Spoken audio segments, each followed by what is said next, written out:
हरे कृष्णा। ओम नमो भगवते वासुदेवाय। आप सभी को सुबह का सादर प्रणाम। आज का दिन आप सभी के लिए कल्याणकारी हो, भगवान श्री कृष्ण से यही प्रार्थना है। आइए दोस्तों, चलते हैं भगवान श्री कृष्ण के उस अद्भुत ज्ञान की तरफ, जिससे हमारे जीवन में बहुत कुछ सीखने को मिलेगा। अपने जीवन के हर कर्तव्यों को जानने का और एक अवसर प्राप्त होगा। भगवान श्री कृष्ण कहते हैं कि इस शरीर को त्याग कर इस भौतिक जगत में दूसरा शरीर धारण करना भी सुव्यवस्थित है। मनुष्य तभी मरता है जब यह निश्चित हो जाता है कि अगले जीवन में उसे किस प्रकार का शरीर प्राप्त होगा। इसका निर्णय उच्च अधिकारी करते हैं, स्वयं जीव नहीं करता। इस जीवन में अपने कर्मों के अनुसार हम उन्नति या अवनति करते हैं। यह जीवन अगले जीवन की तैयारी के लिए है। अतएव यदि हम इस जीवन में भगवत धाम पहुंचने की तैयारी कर लेते हैं तो निश्चित ही शरीर को त्यागने के बाद हम भगवान के ही सदृश आध्यात्मिक शरीर प्राप्त करते हैं। जैसा कि पहले कहा जा चुका है, अध्यात्मवादियों के कई प्रकार हैं, ब्रह्मवादी, परमात्मावादी तथा भक्त। और जैसा कि उल्लेख हो चुका है कि ब्रह्म ज्योति में असंख्य आध्यात्मिक लोक हैं। इन लोकों की संख्या भौतिक जगत के लोगों की संख्या से कहीं अधिक बड़ी है। यह भौतिक जगत संपूर्ण सृष्टि का केवल चतुर्थांश है। एकांशेन स्थितो जगत, इस भौतिक खंड में लाखों करोड़ों ब्रह्मांड हैं, जिनमें अरबों ग्रह, सूर्य, चारि ग्रह, चंद्रमा हैं। किंतु यह सारी भौतिक सृष्टि संपूर्ण सृष्टि का एक खंड मात्र है। अधिकांश सृष्टि तो आध्यात्मिक आकाश में है। जो व्यक्ति परम ब्रह्म में विलीन होना चाहता है वह तुरंत ही परमेश्वर की ब्रह्म ज्योति में भेज दिया जाता है और इस तरह वह आध्यात्मिक आकाश को प्राप्त होता है।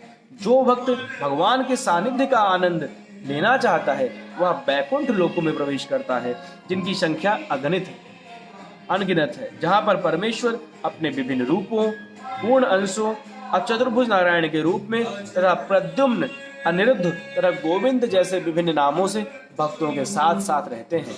अतएव जीवन के अंत में अध्यात्मवादी ब्रह्म ज्योति, परमात्मा या भगवान श्री कृष्ण का चिंतन करते हैं।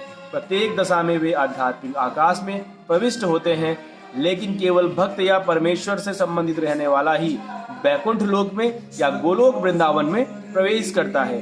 भगवान यहाँ भी कहते हैं कि इसमें कोई संदेह नहीं है, इस पर दृढ़ विश्वास करना चाहिए। हमें चाहिए कि जो हमारी कल्पना से मेल नहीं खाता उसे ठुकराएं नहीं। हमारी मनोवृत्ति अर्जुन की सी होनी चाहिए।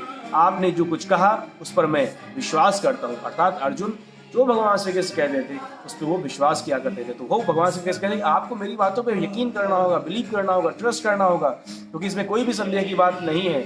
अतएव जब भगवान यह कहते हैं मृत्यु के समय जो भी ब्रह्मा, परमात्मा या भगवान के रूप में उनका चिंतन करता है वह निश्चित रूप से आध्यात्मिक आकाश में प्रवेश करता है। तो इसमें कोई संदेह नहीं है, इस पर अविश्वास करने का प्रश्न ही नहीं उठता। भगवत गीता के 8वें अध्याय के 6ठे श्लोक में उस सामान्य सिद्धांत की भी व्याख्या है तो मृत्यु के समय ब्रह्म का चिंतन करने से आध्यात्मिक धाम में प्रवेश करना सुगम बनाता है। यम यम वापि स्मरण भावम त्यज्यते कलवेवरम तम तवे मेति औन्तीय सदा तद्भाव भाविता।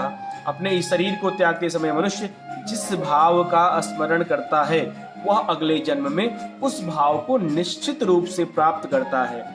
अतः अब सर्वप्रथम हमें यह समझना चाहिए कि भौतिक प्रकृति परमेश्वर की एक शक्ति का प्रदर्शन है। विष्णु पुराण में भगवान की समग्र शक्तियों का वर्णन हुआ है।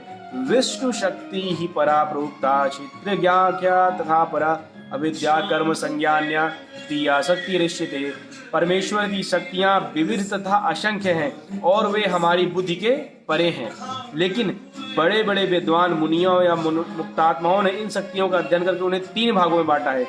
सारी शक्तियां विष्णु शक्ति हैं, अर्थात वे भगवान विष्णु की विभिन्न शक्तियां हैं। पहली शक्ति परा या आध्यात्मिक है, जीव ही पराशक्ति है, जैसा कि पहले कहा जा चुका है। अन्य शक्तियां या भौतिक शक्तियां तामसी हैं। मृत्यु के समय हम या तो इस संसार की अपराशक्ति में रहते हैं या फिर आध्यात्मिक जगत की शक्ति में चले जाते हैं। अतएव भगवत गीता के 8वें अध्याय के 6ठे श्लोक में कहा गया है यम यम वापि स्मरन् भावम त्यज्यन्ते कलेवरम तम तम ते मे वेद कौन्तेय सदा भाव भाविता। अपने इस शरीर को त्यागते समय मनुष्य जिस भाव का स्मरण करता है वह अगले जन्म में उस भाव को निश्चित रूप से प्राप्त होता है।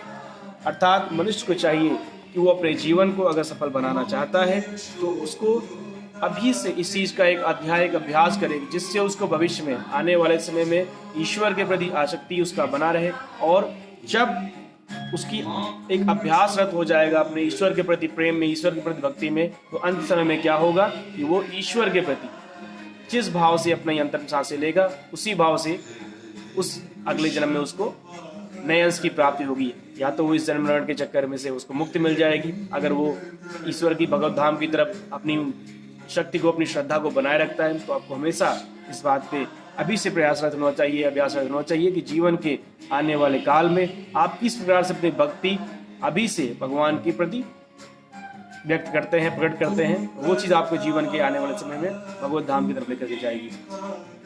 सो आज के लिए बस इतना ही। आप सभी का सादर प्रणाम। ओम नमो भगवते वासुदेवाय। हरे कृष्णा कृष्णा कृष्णा हरे हरे, हरे राम राम राम हरे हरे। आज का दिन कल्याणकारी हो।